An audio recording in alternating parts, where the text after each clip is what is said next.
In the decades since the sexual revolution, women have gained a lot of freedom they never had. But has that freedom had a negative impact on women looking for role models? Is the feminism of the 90s presenting conflicting ideals for generations to come? In her latest book, Promiscuities, The Secret Struggle for Womanhood, Naomi Wolf explores the dilemma of girls maturing in a culture that does not make women very well. Her first book, The Beauty Myth, was named one of the 70 most significant books of the century by the New York Times. I am pleased to have her here to talk about these new ideas. Welcome back. Thank you very much. Great to have you here. Glad to be here. How much of this is a reflection of some personal odyssey by you? And I mean that not to inquire into your history, but to understand that you are, in a sense, because you were out front early, writing and thinking about these kinds of ideas, there's been a sense of exploration in your own adulthood about this. Well, it's quite appropriate for you to ask that because, in fact, this is a sexual confession in a way. It is my sexual coming-of-age story about what it was like to turn from girlhood to womanhood and try to figure out what that meant through what was happening to me sexually at ground zero of the sexual revolution, which was San Francisco in the 70s, in the years between the pill and AIDS. And I also went back and found the women I grew up with and interviewed them about their own sexual coming-of-age stories. But the odyssey that I recount about us seeking this out in the 70s, the pressures on us are even more severe and intense now on girls coming of age today. We're really living in a culture in which younger and younger girls are being bombarded with messages saying, have sex, do it young, do it well, compete with Penthouse. But even now, their own strong and confusing and overwhelming feelings are shrouded in silence. So we're really giving girls the message, even in all this rhetoric of freedom, that they should be sexually available but not sexually in charge of themselves. Let me go back to your own odyssey in San Francisco. Tell me what we learned from your trip, your sense memoir. Well, what I wanted to show is that all you have to do is drop a plumb line down into any woman's life, but especially any woman or girl born after 1960, and you'll bring it up with secrets. Secrets that are about intense pleasure and curiosity and exploration, but also about danger and terror. And I wanted to tell these secrets because not telling them harms us. Secrets range from the intensity of girls' feelings, which I mentioned before. Right. It's quite common for boys and girls to learn about boys' sexual desire in sex ed class. It's discussed. Erection, ejaculation, wet dreams, they're subjects for conversation. Girls' desire is scarcely mentioned. They're taught about ovulation and disease and pregnancy, but their desire's not there to be owned and understood. Secrets it's like... more clinical than... Well, then emotional or erotic. Right. I mean, it's not considered appropriate for girls to acknowledge that's their sexual feelings. That makes them a slut. Secrets like same-sex feelings, I talk about those among my friends and myself. Secrets like how common some form of sexual violation is with girls and adolescent women. Again, in my case, when I was 10, an exhibitionist, and an achingly familiar story to most women.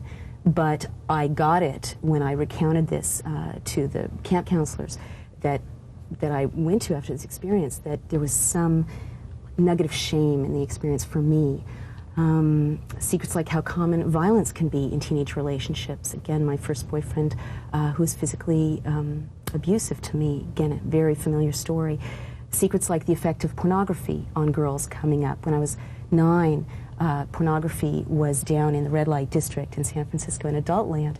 By the time I was 13, those images had come out from behind the red velvet curtain, and they were everywhere at child's eye level, and this deeply affected us and our sexual identity, our sexual development. What is it about the pressures today that are tougher, or as tough as they were for you growing up? Well, one thing that has gotten more intense is the explicitness of the culture that girls are struggling to find a way through, and the ways in which almost nowhere can they find positive messages about female sexuality. There's a scene in Promiscuities which is shocking, not not to those of us who experienced it, but it sets the scene of my girlfriends and I trying to figure out how to perform the perfect act of oral sex based on the sensuous woman. And this was, you know, a standard part of our rites of passage. We had already understood that this was like a hostess skill we needed to perfect, that this was what would turn us into successful, popular teenage girls. And so there we were, you know, trying to learn from this bestseller that was everywhere, you know, that we used to ferret out when we were babysitting, and as soon as the parents were out the door. What has changed is that instead of that, now kids are seeing stuff on the internet that would have shocked even us at a young age. It's very common for 14-year-old girls to tell me that their first exposure to graphic sexual images is a 20-year-old guy showing them a porn video. So the X-ratedness of the culture has gotten more graphic, but the debasement of female sexuality has gotten more extreme too. I mean, it's a Beavis and Butthead culture out there. So 14-year-old girls I talk to now are very clear that yes, they're competing with Penthouse. Yes, they're expected to offer intercourse at 14, or they won't have a boyfriend. Boys are expected to try to have intercourse as early as possible, or they're not considered real men. And yet when I tell them, what would it do for you if you were getting the message from society that your sexuality is in you, it's something to know about, understand, be proud of, no one can bestow it on you, not a 16-year-old boy, no one can take it away from you, not a rapist, and you're entitled to sexual self-respect. They say, no one has ever said anything remotely like that to us. So that's gotten more intense. That you're entitled to sexual respect. Self-respect. And how you define your sexuality is up to you. Yes. And that the culture defines it in a positive way. That's what they're not hearing. Let's give one example. When a 14-year-old girl walks past a construction site, we all remember this, you hear words about your body or about your genitals, and they're ugly words. I won't say them on the air because they're truly obscene. They're harsh words. Other cultures that revered female sexuality talked about women's desire in very different terms. For instance, I look at other cultures that really cherish female sexuality better than we do. And for instance, in first century China, where they revered female desire so tenderly that they believed it was this positive force that held the cosmos together, the words they used for women's genitals were words of preciousness, rareness, artistry. What would it do for Was it reflected in their art? It certainly was, and it was reflected even in their understanding of female sexual response. We have a very crude model of female sexual response, arousal, plateau, climax resolution. They still teach that in medical school in the West, but in first century China, they paid such close attention to female sexual response. They developed a 32-stage map of female sexuality, and this is page 185, and girls. and what's amazing about reading that passage no, it is a page out mark. Yes. Well, it's a good page. It's amazing about reading that passage in a mixed sex audience, which is what I'm doing now as I travel around the country, is that for the audience and for me, it's the first time that we've had the experience together of being in a public space, men and women, looking at female sexuality, and instead of feeling the usual set of feelings of fascination, offendedness, curiosity, debasement, attraction, anxiety, which is so common to women watching, Debbie Does Dallas or 9.5 Weeks. Right. Instead, we just feel great because the frame around female sexuality in these other cultures is read it. Celebratory. I can't read this on the air. Why not?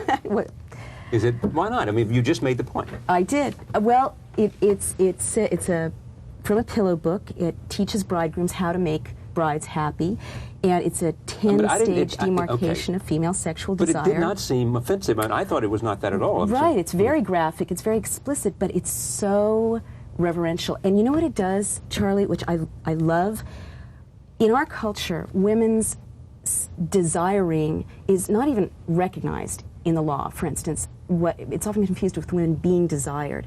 So very often you hear, and it's very confusing to girls, in a court of law, for instance, girls know that a man will say, if accused of rape, well, I thought she wanted it, she was wearing a short skirt, or I thought she wanted it, she accepted a drink, or she came to my room.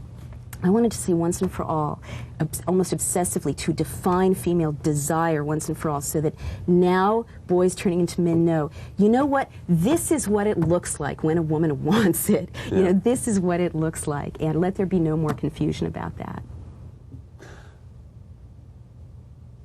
I got out of reading this. Well, no, not necessarily. I was going to say, so you don't want to read it. You prefer not to read it. No, I'm happy to read it. Read it.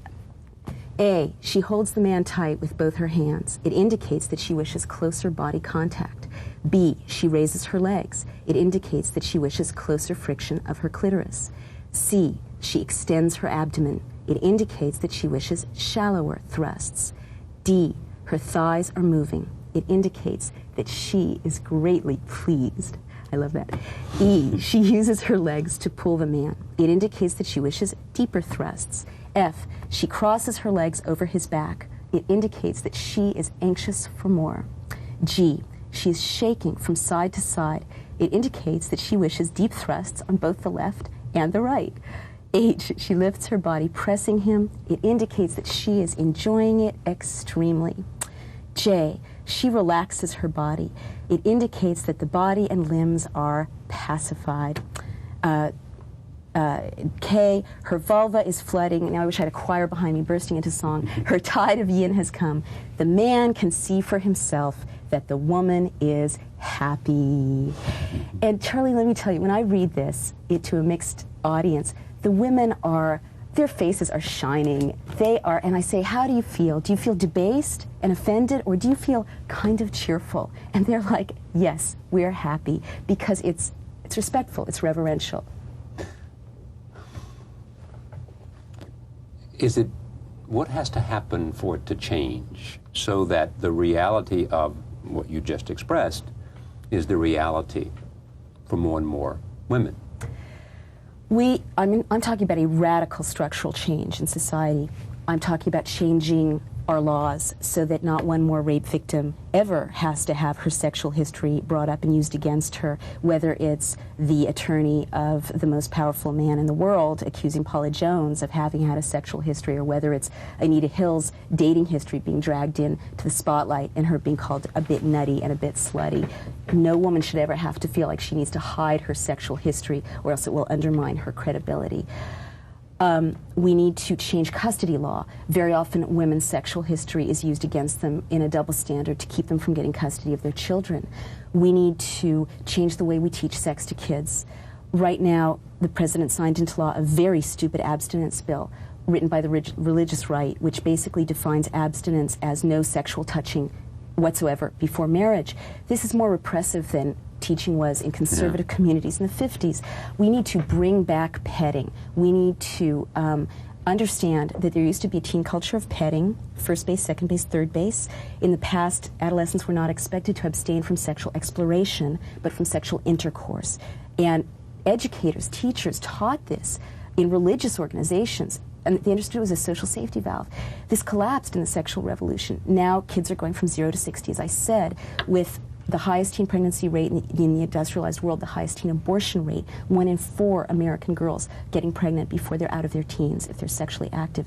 If we taught petting, which Jocelyn Elders lost her job for daring to mention, we would be teaching adolescents a safe, limited, age-appropriate way to explore sexuality without the risks and dangers of intercourse. And we'd be teaching them sex once again within a moral context. We need to teach our daughters that their sexuality is a treasure and give them positive sexual messages to counteract the influence of Beavis and Butthead. We need to do, I love this mom told this story. She said that she was overhearing her daughter talking to a little boy. And the little boy was trying to get the little girl to play doctor. And the mom heard the little girl say, "No, I will not show you my treasure." And the mom said, "Yes, I always want my little girl to know that this is her treasure." And that is something that we're not telling our daughters now, and we need to. And one way is to be honest, to tell the secrets that we're keeping, and to inform them about the nature of their desire, to inform that it's not something to be ashamed of, something to be proud of, something to treat with self-respect. What informed you to the point that you're writing the things that you're writing now?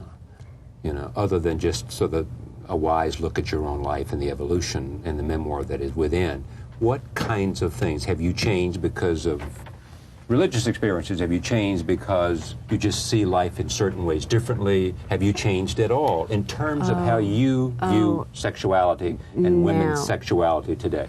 Well, yes, I must say I have. And what influenced you to that? Okay. Well, I knew since I was 15 I needed to write this book, because I knew that my girlfriends and I were having intense sexual experiences, whether ecstatic or terrifying, that were not reflected anywhere in the culture, and that not a single book on the shelves of Lowell High School was able to inform us about. And I am glad this book exists, because now girls coming of age at least have something that reflects their reality honestly.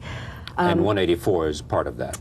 I think it's a useful piece of information for boys or girls, or men or women. I also wrote it as a mom. I have a toddler. I am determined that my daughter's generation will not reach adolescence without my at least doing my part to make sure that they have better scripts and models of female sexuality than we were raised with. Why the title Promiscuities? Well, that's really an ironic title, and it has to do with the culture that we were being brought up in. It was a culture that was saying, go, go, go, take it off, take it all off, you know, do it, but we could still be called sluts. And so it's that contradictory set of messages that is embedded, I think, in the title. It's really, I think the image says a lot about what we were growing up with, too. I mean, here's a very young 14-year-old girl with a very big cigarette in her mouth, and young women and women my age and moms and dads really recognize that as summing up the too much, too soon experiences that their daughters are facing. You also point out that promiscuities is a word that is ascribed to gay men and women, but not to straight men. Yes. No one says straight men are fun loving. We're promiscuous, that we're promiscuous. Right. You rarely hear a straight man be called a slut. Yeah. Yeah. And you certainly don't hear, I mean, girls are clear that generally teenage boys are not called described in terms of admiration, sort of. Yes, that's right. I mean, gay men and women early on learned that their sexuality is seen as something excessive or deviant or out of control. Remember we were talking about myths? That's what I think is... Go ahead.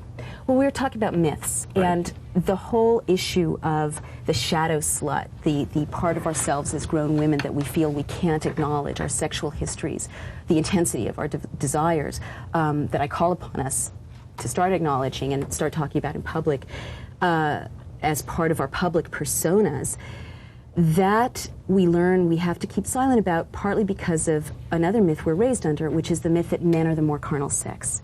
We get this all the time growing up. You know, boys are testosterone crazed, you know, engines of lust, and they can't think straight, and it's because of their, you know, hormones. And girls are supposed to be more interested in cuddling and shopping. I've never thought that women were any less interested in lust than men.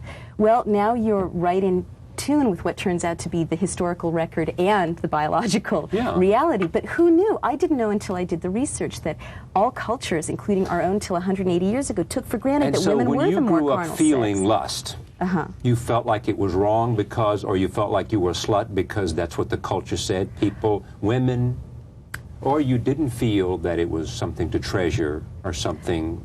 Tell me what. Okay, well, I was lucky because my parents were pretty cool. Right. So I didn't have the internalized virgin slut thing.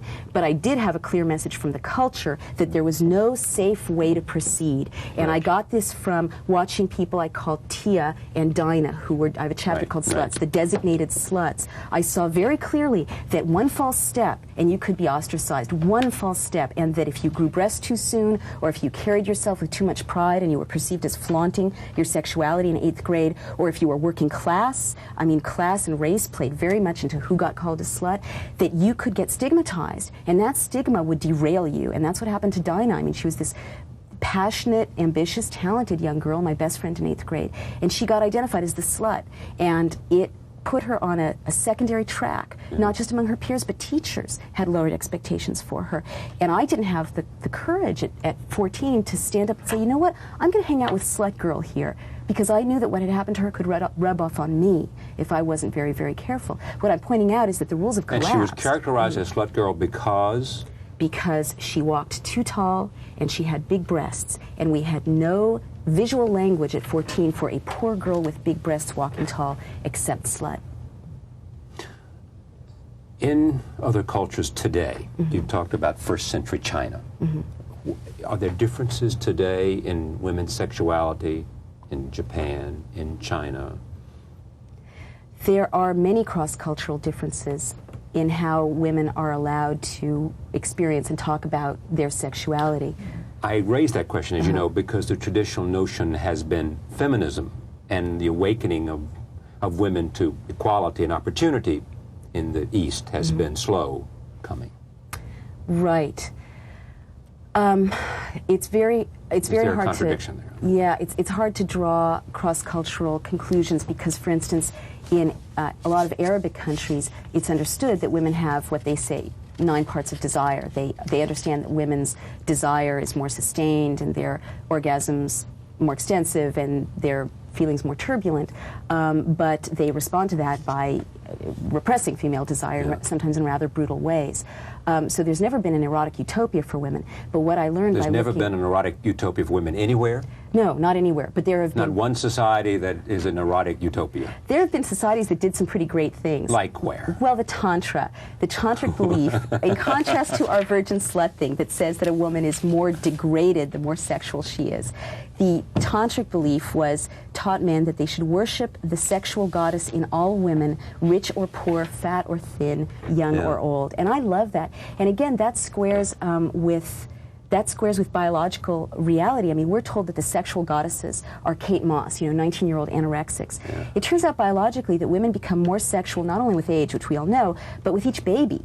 That with each parturition, their sexual response gets more intense. It's nature's reward for a job well done. So the real sexual goddesses are, 40-year-old women with 3 kids. Oh, right. Another myth shattered there. The notion of feminism and how it views, if you can say this, sexuality in the 90s. Has it changed from the 80s or from the 70s? Well, I also wrote this book as a long answer to Andrea Dworkin, right? Because I did grow up in the 80s with a critique of heterosexuality by feminism that was so thorough that if you were a woman and liked having intercourse with men, and you were a feminist, you really felt like you were a victim of some kind of false consciousness.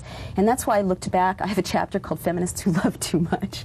And I look back at passionate feminists like Emma Goldman, like Mary Wollstonecraft, who felt torn in two because they were visionary activists on the one hand, and they were sexually overwhelming experiences on the other with men, and they thought, is this a contradiction? Well, I never understood that, but it was viewed that. I mean, yes, and it still is. And I wanted to say, I wanted to say it answered my question. This energy comes from the same place. I want women to be able to, accept and know and state that the same energy that leads them to be a competent professional, a wonderful mother, an energetic, activist is the same energy that makes them passionate sexual beings. I agree. Is this book written for those women, and is the intent of this book to have women think about, talk about, discuss, explore their own sexual feelings, identity? This book seems to act as a Rorschach in different ways for different kinds of women. Women my age say it acts like a memory drug, bringing memories of their own adolescence flooding back, and that they're able to go back to memories that they hadn't let themselves think about because they were too painful often, sexual experiences in adolescence, and look more compassionately at the decisions that 16-year-old girl made. Moms and dads are using it as a way to talk to, I'm so glad, their young teenagers so as to teach boys how to see girls' sexuality in the context of respecting them as human beings and how to let girls think of their own sexuality in a more positive way. They're also using it to give their girls rites of passage. Other cultures have understood better than we do that you don't turn a girl into a woman through passive biological maturation. In our culture, we say you become a woman through having intercourse. You become a woman through growing breasts. Other cultures have understood better that you need to teach girls you become a woman through mastering responsibilities, through developing character, through learning self-sufficiency. We need to teach that to men, too. We certainly do. And there are rites of passage that can teach that. But a lot of men are also using this book if their lovers or wives were sexually traumatized in adolescence or have some issues about sexuality that are inhibiting the communication between the couple. Promiscuities, a secret struggle for womanhood. Naomi Wolf, thank you. Thank you. Pleasure. Thank you. We thank you for joining us. See you next time.